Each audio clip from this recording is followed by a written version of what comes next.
Bonjour professeur Raoult, bienvenue dans la matinale de CNews. Bonjour. Bonjour, j'espère que vous nous entendez bien. On va faire le point sur l'épidémie d'abord à Marseille. Qu'est-ce que vous constatez à l'IHU, mais aussi dans les services hospitaliers de la ville, après 7 jours de fermeture totale des bars et des restaurants? Est-ce qu'il y a un impact ou pas? Écoutez, je ne sais pas s'il y a un impact. Il se passe plutôt l'inverse de ce qu'on pourrait imaginer, parce qu'on avait une petite... on était sur la pente d'une petite diminution, et là, il y a une petite réaugmentation, si vous voulez, qui succède à la fermeture des restaurants et des bars. Donc ça veut dire que les mesures isolées, comme ça, je ne sais pas si elles ont un impact direct. Je pense plutôt ce que l'on pense actuellement, c'est qu'il existe, comme pour un autre groupe de virus qui est proche, qui se remanie très très fréquemment, il existe des épidémies, des mini-épidémies avec plusieurs variants différents. On est à la fin d'une épidémie d'un variant qui est arrivé par bateau, qu'on appelait le 1, et on est en phase de l'augmentation et de la prise de nouveaux cas d'un variant qu'on appelle le variant 4. Et on a l'impression en plus que ces variants n'ont pas la même sévérité. Donc on a plutôt là une courbe, on a l'impression qu'il y a deux courbes qui se superposent, et c'est ce qu'on voit quand on fait l'analyse des génomes. Il manque, d'ailleurs je trouve qu'il n'y a pas suffisamment de génomes dans ce pays. Il faudrait que les gens fassent beaucoup plus de génomes pour qu'on suive mieux l'épidémie de ces différents variants. C'est-à-dire que vous observez toujours les mutations du virus dont nous avions parlé ensemble la dernière fois. Le virus qui a circulé cet été était un peu moins dangereux que celui qui circule actuellement, c'est ce que vous nous confirmez ?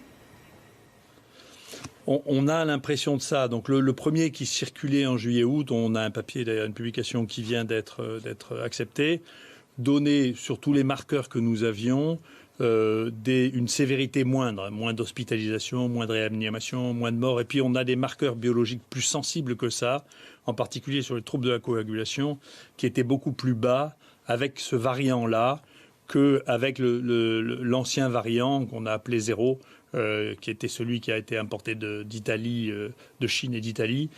Et là, on a un nouveau variant dont les données préliminaires, on a analysé pour l'instant 70 cas, dont les données préliminaires semblent montrer qu'il est différent dans les manifestations cliniques que l'on a du variant 1 qui paraissait vraiment banal. C'est-à-dire qu'il est plus dangereux, ce nouveau variant que vous étudiez au sein du laboratoire P3 de l'IHU.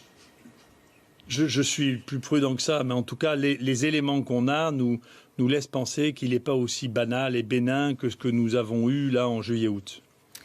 Une question sur la transmission du virus. Il y a de nombreuses communications américaines en ce moment sur le fait qu'il soit aéroporté, manuporté. Quelle est votre thèse à vous ? Non, mais globalement, il n'y a pas vraiment de thèse. Tout le monde sait que tout ça, c'est manuporté. Hein. D'ailleurs, essentiellement, c'est manuporté. Il y en a, les gens qui regardent ça, il y en a en réalité sur tous les meubles, sur toutes les chaises, sur tout. Et donc, il y en a partout du virus. Le risque d'exposition aéroportée est relativement faible à côté du risque d'infection manuportée. Et d'ailleurs, moi, j'ai eu l'occasion de le dire, on a fait ça en Afrique, mais d'autres avaient fait une vraie étude de cette nature-là aussi au Pakistan. Le lavage des mains, le simple lavage des mains diminuait de 30% le risque d'infection respiratoire. Hein. Donc, encore une fois, si vous observez quelqu'un, vous verrez qui a une infection respiratoire, et encore plus avec cette maladie qui fait peu éternuer et peu tousser. Vous verrez qu'en revanche, les gens se mettent les mains sur le nez, ensuite ils mettent les mains sur les meubles, et ils touchent toute une série d'objets que vous allez vous-même pouvoir toucher, et ensuite vous mettrez vos mains à la bouche, et que c'est un mode de contamination majeur. Nous, on est absolument convaincus. Moi, c'est ce que je fais. Je me passe 20 à 30 fois par jour les mains à l'alcool.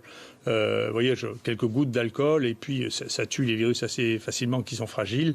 Et ça, c'est une mesure qui est extraordinairement importante et qui a probablement aussi des conséquences du coup sur les autres infections respiratoires, mais aussi sur les infections digestives. Donc, je pense que ça, la diminution des contacts manuels qui ne sont pas indispensables, et le passage, quand on a touché quelque chose en dehors de chez soi, des mains à l'alcool, joue un rôle qui est très important.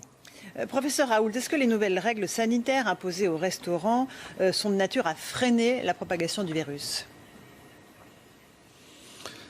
Je ne sais pas, si vous voulez, les décisions politiques, je vous l'ai déjà dit, mais je le répète, les décisions politiques sont des phénomènes multifactoriels. Je ne voudrais pas, pour vous dire la vérité, c'est pour ça que je suis indulgent vis-à-vis je suis indulgent en général, mais je suis indulgent vis-à-vis des décisions politiques parce que c'est très difficile. Une décision politique, elle a plusieurs objectifs, des objectifs scientifiques, épidémiologiques, de rassurer la population, de maintenir l'économie. Après, si vous voulez, les humains, on sait bien que il suffit pas c'est comme le jeu de Go, où il suffit pas de mettre un pion devant, les gens passent dessus, derrière, vous fermez les restaurants, les gens peuvent se retrouver chez eux pour manger à 4 fois plus de personnes dans l'appartement ou dans la maison. Donc il y a des contre-mesures qui sont prises par les gens, et donc c'est pas de la déduction arithmétique, tout ça. C'est de la décision politique. Les décisions politiques, c'est compliqué. Et moi, je me mêle, vous m'entendez rarement commenter les décisions politiques parce que c'est des décisions qui entraînent toute une série de contre-réactions qui ont plusieurs types de justifications et pas que des justifications scientifiques.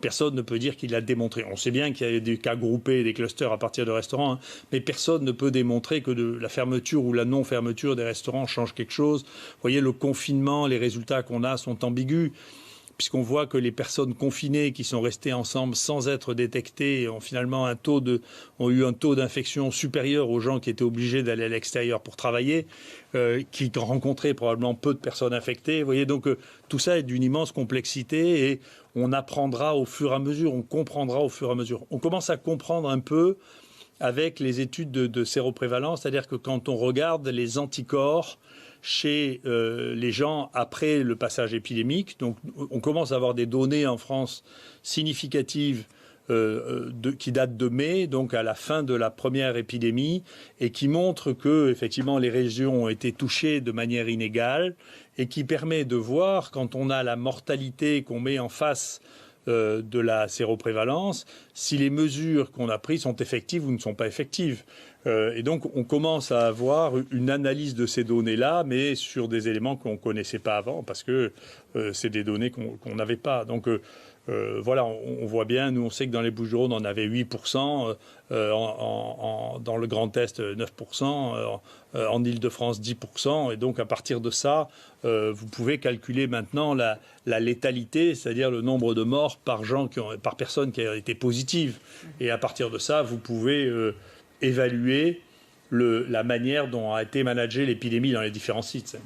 Néanmoins, on a du mal à connaître le nombre réel de contaminations dans les restaurants. On n'a pas d'outils statistiques là-dessus. Encore une fois, est-ce que le gouvernement devrait communiquer ces chiffres s'il les possède ?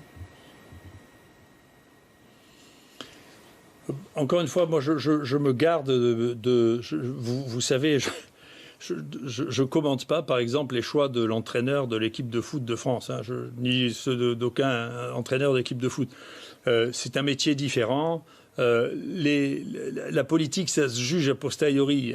A priori, c'est compliqué parce que, encore une fois, les décisions sont multifactorielles.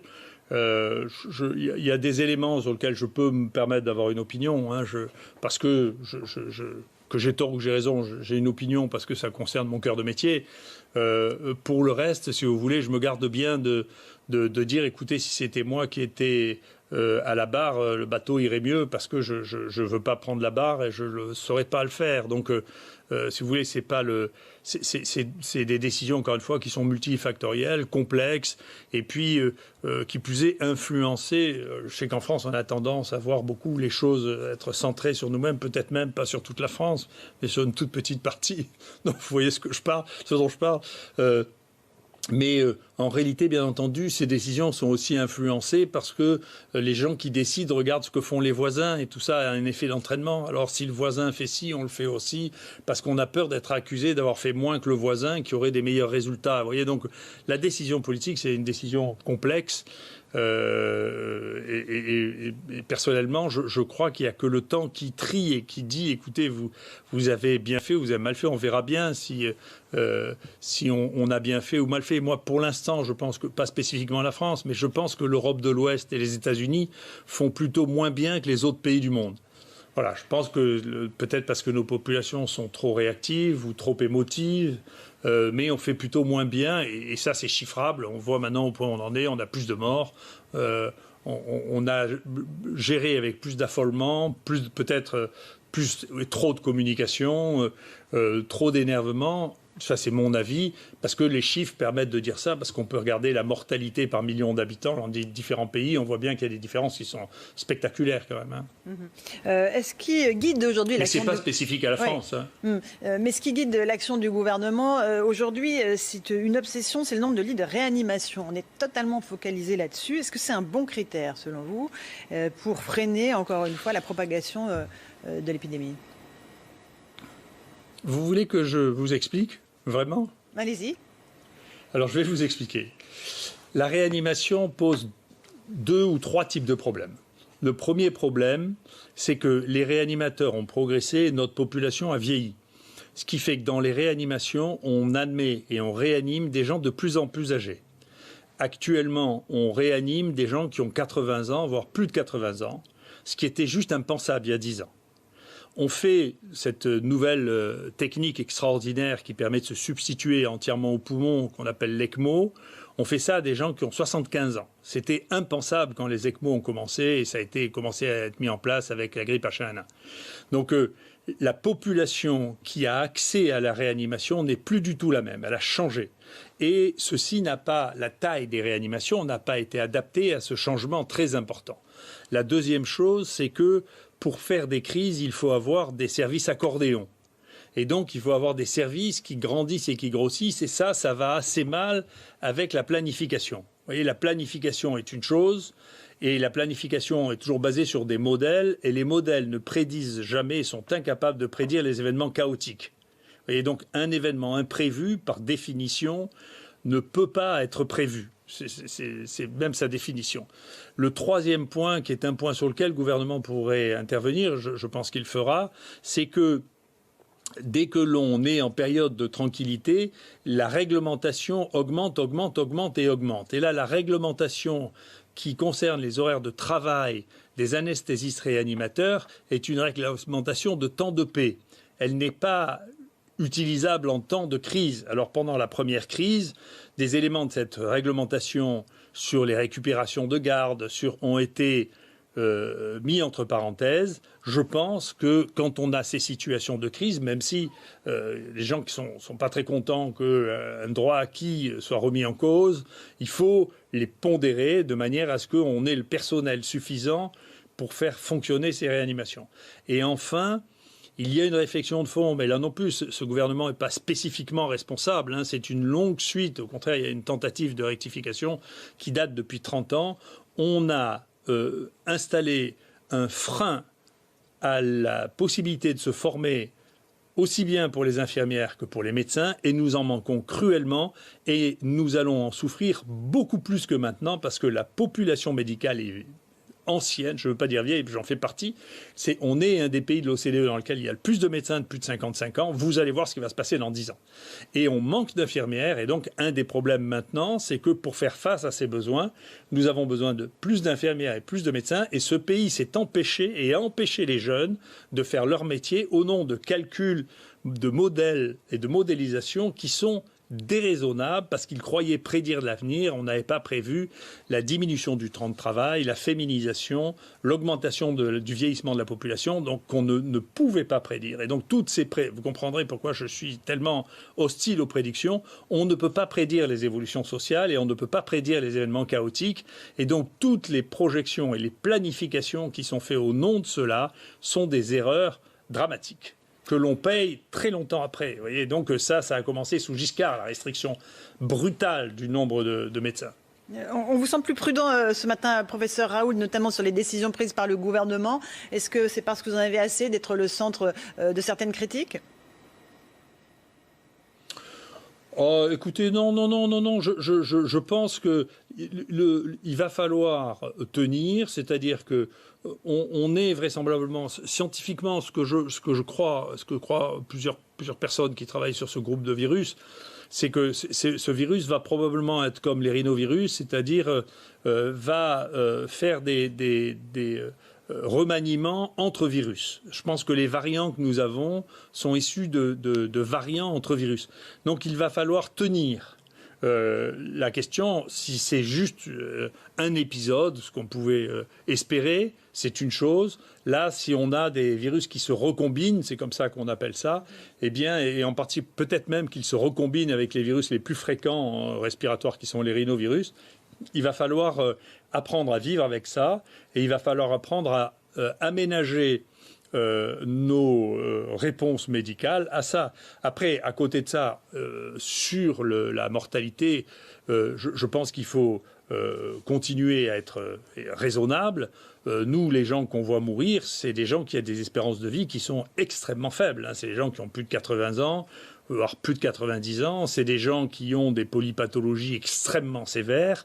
Donc, si vous voulez, les morts vraiment et franchement imprévues, il y en a extrêmement peu ou pas. Donc c'est un peu comme la canicule, si vous voulez. En réalité, l'année qui a suivi la canicule, la mortalité des sujets âgés s'est effondrée parce que les gens qui avaient une espérance de vie courte étaient mortes pendant la canicule. Donc sur le moyen terme, bien sûr, personne ne souhaite mourir même à 85 ans, mais sur le moyen terme, ça n'a pas de conséquences majeures sur l'espérance de vie, ou très peu.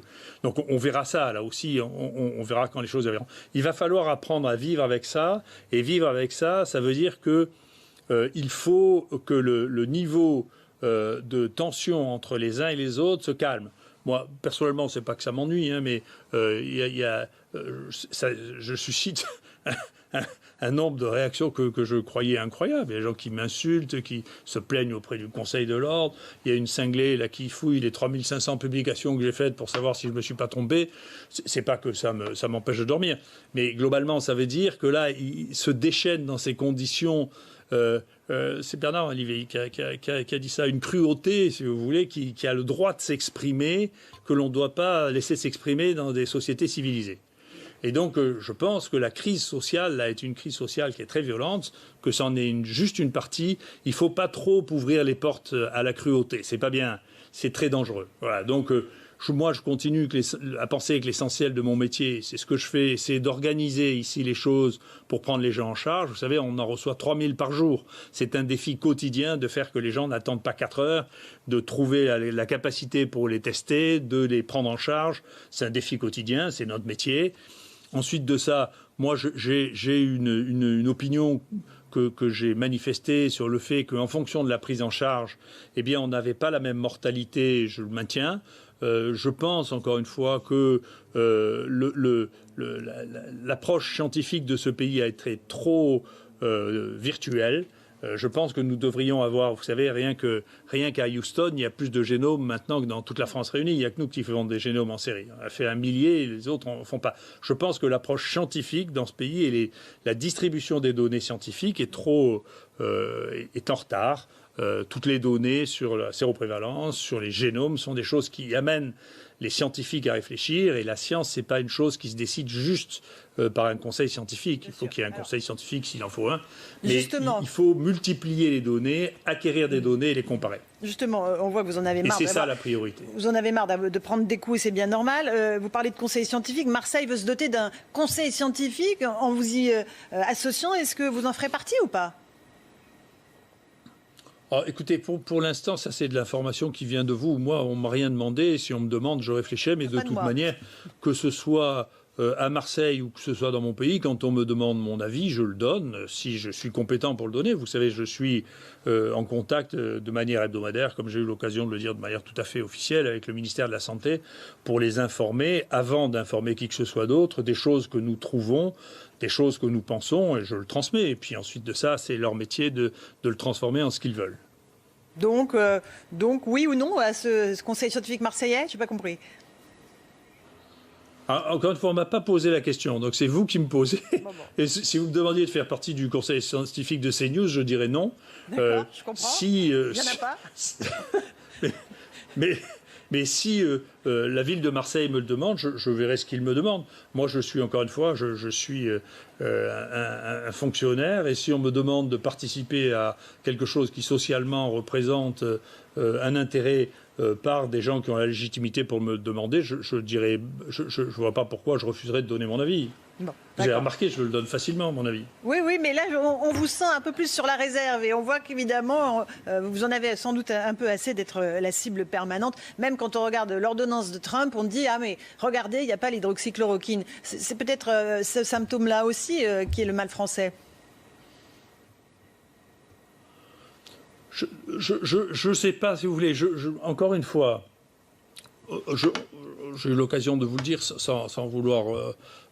il y a plusieurs échelles de temps. Moi, je suis dans une échelle de temps qui est... Il faut laisser le temps pour pouvoir faire le tri des choses. Je ne croyais pas, d'abord, je suis un peu indifférent à ce qu'on pense ici et maintenant de moi. Pour vous dire la vérité, je suis indifférent. Il y a, en même temps que j'ai reçu hier, je sais pas, une très gentille lettre de l'ambassadeur du Brésil qui me dit que j'ai sauvé le Brésil et que Bolsonaro me prend pour un grand sauveur. J'ai reçu une lettre de l'ambassade de Chine. Le consul du Sénégal est venu me féliciter. Donc, si vous voulez, tout se passe pas à Paris non plus, hein, ni sur les plateaux télé. Donc, si vous voulez, les choses demandent. Je reçois, je vous assure, beaucoup plus de compliments que d'insultes dans ma vie. Mais la population est extraordinairement gentille avec moi, extrêmement reconnaissante. Donc, j'ai pas de problème avec ça. Après, si vous voulez, le temps, moi, tous les jours, on ne peut pas tous les jours dire, écoutez, voilà, j'ai gagné, j'ai perdu. Le temps se fait, il y a beaucoup de travaux qui se font. Bien sûr, il y a des gens qui privilégient les travaux qui disent ceci marche, il y a des gens qui privilégient les travaux qui disent ceci ne marche pas. Tous les jours, pour vous dire la vérité, il sort une publication qui dit, qui teste les traitements qui ont été mis en place.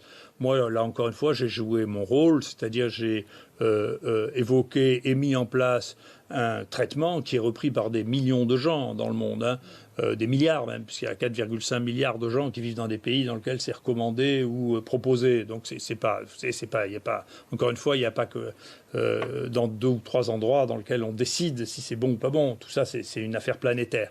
Donc, si vous voulez, l'excitation et l'énervement qui va jusqu'à l'insulte ou jusqu'aux insultes personnelles est quelque chose qui ne devrait pas être toléré. Personnellement, je pense que vous ne devriez pas tolérer ça sur les plateaux de télévision. Je pense que le Conseil de l'ordre ne devrait pas tolérer ça parce qu'on doit vivre ensemble.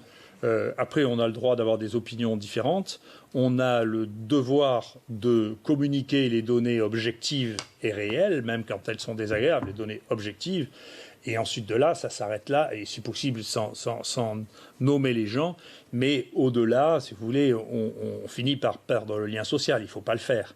Donc moi, je ne vais pas mettre le feu dans ce pays. C'est pas mon rôle, c'est pas ma nature. Je suis pas le général Boulanger, vous voyez. Et donc, je donne des données, je donne des chiffres, si vous voulez, et pour les questions qui se posent sur les stratégies, le temps fait l'affaire. Et moi, ce que je fais, la différence de beaucoup de gens que vous voyez, vous savez, dans mon équipe, on a déjà fait 60 publications internationales sur le domaine. On est de très très très loin les premiers. Les deuxièmes, d'ailleurs, d'une manière intéressante, sont les ORL. C'est le chien qui publie énormément, parce que vous savez qu'il y a beaucoup d'atteintes ORL. Et donc, les deuxièmes après notre équipe sont des ORL. Donc, si vous voulez, nous, notre métier, c'est d'avoir des données scientifiques, c'est de les publier au monde. On ne les publie pas juste pour la France, on les publie pour le monde entier. C'est écrit en anglais, d'ailleurs, comme ça tout le monde peut le lire. Et donc, tout ça, c'est disponible, et puis le temps fera l'affaire de ça. Ok, professeur c'est très intéressant. Il y a d'ailleurs... J'ai encore 2 questions scientifiques à vous poser. Elles concernent d'abord les tests. On est le pays qui teste le plus au monde. C'est félicité Olivier Véran. Il a annoncé la commande de millions de tests antigéniques qui donnent le résultat très rapidement. Est-ce qu'il y a une fiabilité scientifique sur ces tests antigéniques ? Nous, on ne trouve pas. Voilà. Nous, on trouve que ça dépend, je ne sais pas à quoi ils sont destinés. Nous, on les a testés, bien sûr. Et là aussi, pour nous, c'est très facile parce que, comme je vous dis, on a 3000 personnes qui se présentent pour être testées par jour. Donc, pour évaluer un test, pour nous, il nous faut une journée. Hein. C'est extrêmement simple. Donc, on a testé ce test et ce test ne détecte chez nous que entre 70 et 75% des gens positifs. Donc, pour un test de dépistage, si vous voulez, en principe, doit être un test de screening, c'est un test qui teste très large, c'est-à-dire qui c'est pas très grave s'il trouve plus de positifs que ce qu'il y en a, parce que vous pouvez faire un test de confirmation, mais s'il en trouve moins, si vous en laissez passer, alors il n'y a pas de moyen de les rattraper. Vous voyez, donc moi je ne suis pas convaincu par ce test. Il existe maintenant des tests moléculaires qui, eux, ont la même fiabilité, là aussi on l'a testé, et qui sont des tests rapides en 20 minutes, si vous voulez, alors ils sont plus chers pour l'instant, mais ça c'est le pays qui devrait négocier le coût de ça, mais qui ont l'avantage de ne laisser passer personne.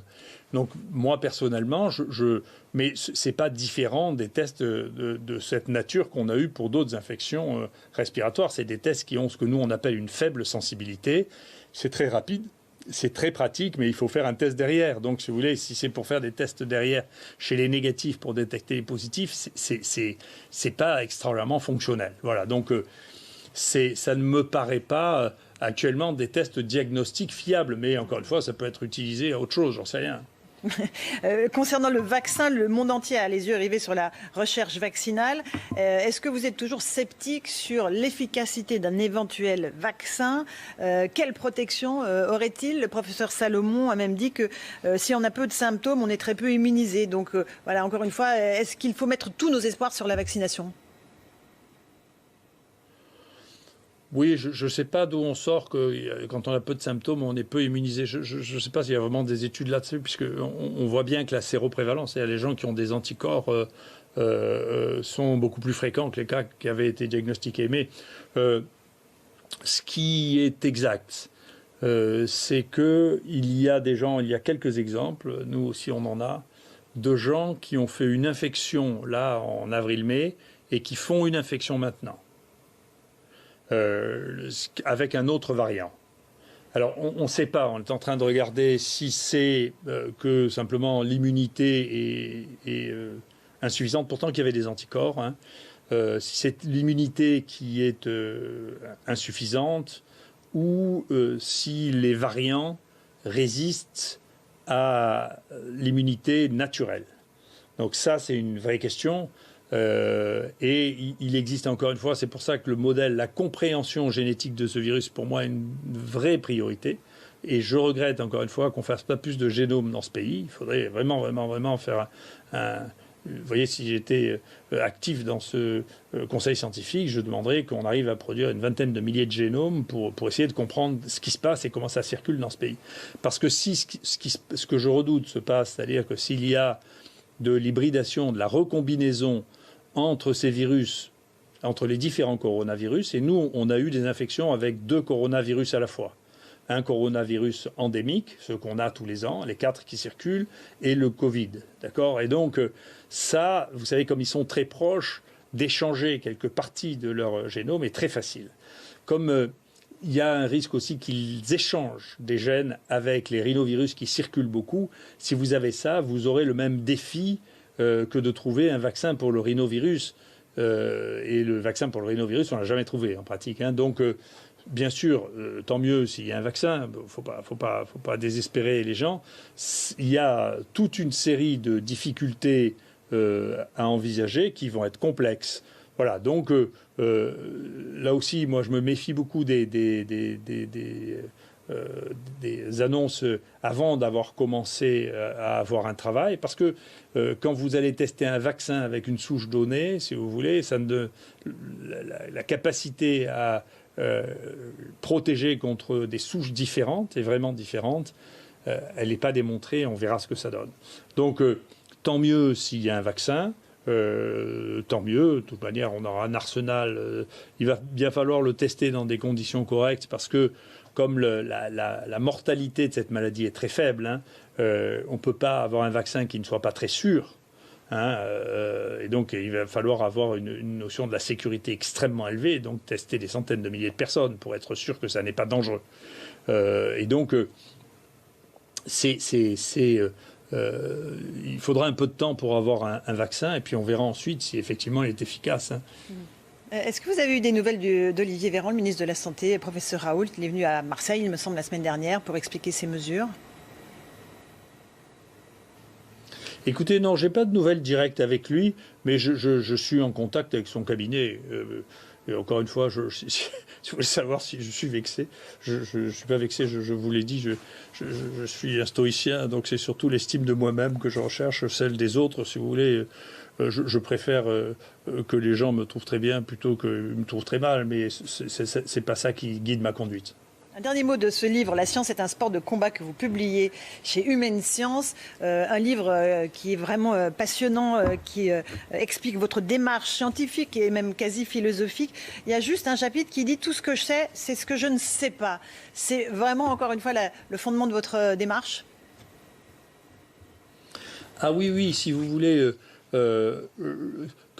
D'ailleurs, je vois que tout le monde est excité sur le Covid, mais pendant qu'il y avait cet épisode de Covid, il y a deux de nos papiers extraordinaires qui ont été publiés ou acceptés. Un qui montre pour la première fois des septicémies avec un groupe de microbes qui s'appelle les archées. Jamais personne n'avait trouvé ça au monde. On a trouvé ça, y compris avec des infections du cœur, ce qui est une vraie question parce que c'est pas sensible aux antibiotiques. C'est comme des bactéries, mais c'est pas des bactéries. Donc c'est vraiment la première fois au monde qu'on trouvait ça. Et puis deuxièmement, on a trouvé une maladie avec beaucoup de nos collègues infectiologues d'ailleurs, qui est nouvelle, qui sévit en Nouvelle-Calédonie, mais probablement dans tout l'hémisphère sud, qui est liée à la consommation de petites chauves-souris, les roussettes, qui est une maladie mortelle, qui a été découverte par une jeune femme qui, hélas, est décédée, à qui on dédie ce travail, Elodie, en Nouvelle-Calédonie, et qui vient d'être accepté, qui est un très joli travail, qui était un microbe qui était aussi inconnu. Donc, si vous voulez, dans le 21e siècle, on a commencé le 21e siècle en disant il y a 3 grandes branches microbiennes, si vous voulez, les eucaryotes, qui sont les cellules, y compris les cellules humaines.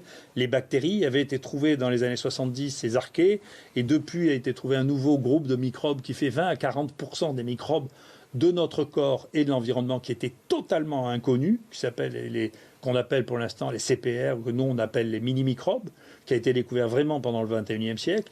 Les virus géants, qui sont probablement parmi les 3 virus qu'on retrouve le plus dans le microbiote humain, que nous avons décrits, qui étaient parmi les qui ont été décrits au 21e siècle. Donc vous voyez, et puis à côté des archées, il y a un des microbes dont on pensait qu'ils étaient intermédiaires entre les archées et les bactéries, qui auraient donné vie aux eucaryotes. Nous, on pense que c'est des archées purement et simplement. On a décrit une aussi, isolée du tube digestif. Et puis des parasites de ces archées qui sont aussi un nouveau monde qui était totalement inconnu. Donc on est rien que sur ce domaine de la microbiologie, si vous voulez, ça veut dire que 40 à 50% du vivant du monde nous était totalement inconnu au XXe siècle. Donc c'est extraordinaire. Donc on a un monde à découvrir, et bien entendu, à chaque fois qu'on tire des conclusions immédiates sur les données que nous avons, on fait bien entendu une spéculation et on sait qu'on se trompe. Moi, vous savez, j'ai fait beaucoup de cours dans ma vie, et j'ai toujours commencé les premiers cours que je faisais aux étudiants en disant « Écoutez, ce que je vais vous dire n'est pas vrai, pour 2 raisons. Premièrement, parce que la connaissance change. Deuxièmement, parce que si je vous expliquais tout ce que je sais, vous ne comprendrez rien. Et donc, je vais commencer par vous dire des choses qui sont très simples, mais qui ne sont pas vraies, parce que j'ai besoin de vous les expliquer.